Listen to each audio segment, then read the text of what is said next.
Pernah kepikiran nggak sih gimana caranya aplikasi-aplikasi canggih di HP kita itu bisa jalan mulus banget? Maksudnya, gimana sistem-sistem yang beda banget ini bisa ngobrol satu sama lain tanpa error? Nah, rahasianya ada di satu teknologi yang super krusial, API. Coba deh bayangin, seandainya kamu disuruh bikin aplikasi sekompleks Gojek atau Tokopedia, tapi 100% dari nol. Kamu harus ngoding sistem peta sendiri, bikin payment gateway sendiri, sampai ngurusin server database yang raksasa sendirian. Gila kan? Buat developer, itu sih murni mimpi buruk yang bakal ngabisin waktu dan biaya secara nggak masuk akal. Nah, untungnya kita punya jalan pintasnya. Jalan pintas itu namanya API atau Application Programming Interface. Kalau dibikin simpel, API ini ibarat jembatan digital.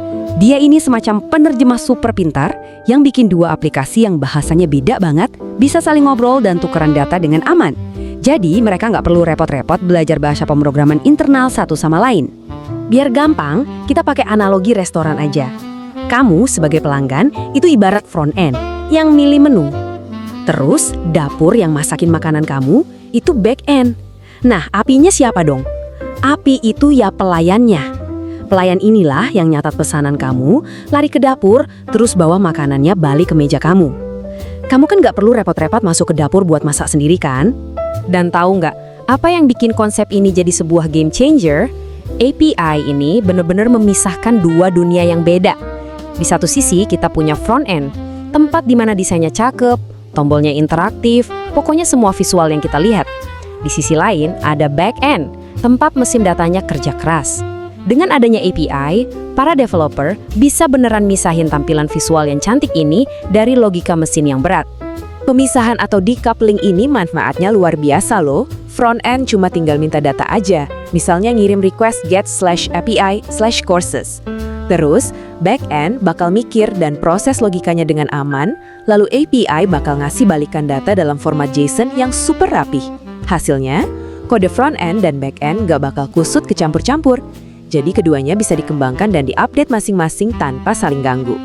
Tapi keajaiban sebenarnya tuh baru kerasa waktu API bertindak sebagai gerbang ke dunia luar. Lewat API, kamu nggak cuma misahin sistem internal, tapi kamu juga bisa langsung outsourcing fitur-fitur super ribet ke pihak ketiga. Serius, ini benar-benar mempermudah segalanya. Buktinya nih, misalnya aplikasi kamu butuh fitur Maps yang real time. Ya ngapain repot-repot luncurin satelit sendiri? Panggil aja Google Maps API. Butuh sistem pembayaran yang dijamin aman? Tinggal colok ke Stripe atau Mitrans.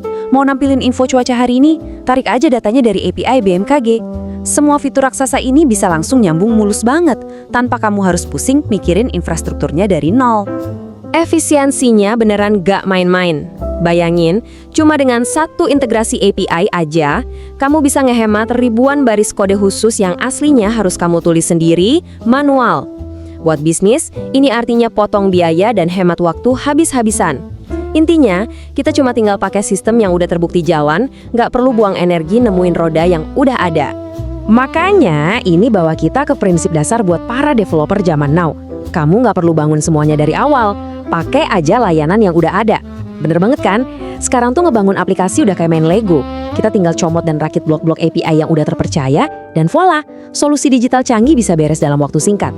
Jadi keuntungannya buat developer tuh bener-bener nyata. Waktu development jadi super cepat. Beban server sendiri juga otomatis berkurang drastis karena tugas beratnya udah dioper ke pihak ketiga. Nah, karena nggak perlu pusing mikirin kerumitan sistem dari awal, developer bisa 100% fokus bikin aplikasi yang nyaman banget dipakai sama user. Ini bikin ekosistem digital jadi sangat kolaboratif, di mana inovasi yang satu jadi fondasi buat inovasi yang lain. So, sebagai penutup pembahasan kita kali ini, coba deh pikirin hal ini. Nanti pas kamu buka aplikasi favorit kamu, entah buat pesen makan atau bayar belanjaan, bayangin, kira-kira ada berapa banyak pelayanan API tak terlihat yang lagi lari-lari sibuk di balik layar HP kamu? Pasti banyak banget. Begitu paham ini, cara kita ngelihat dunia digital pasti bakal berubah total. Gimana? Menarik banget kan? Terima kasih udah ngikutin pembahasan ini, dan sampai jumpa di eksplorasi teknologi kita berikutnya.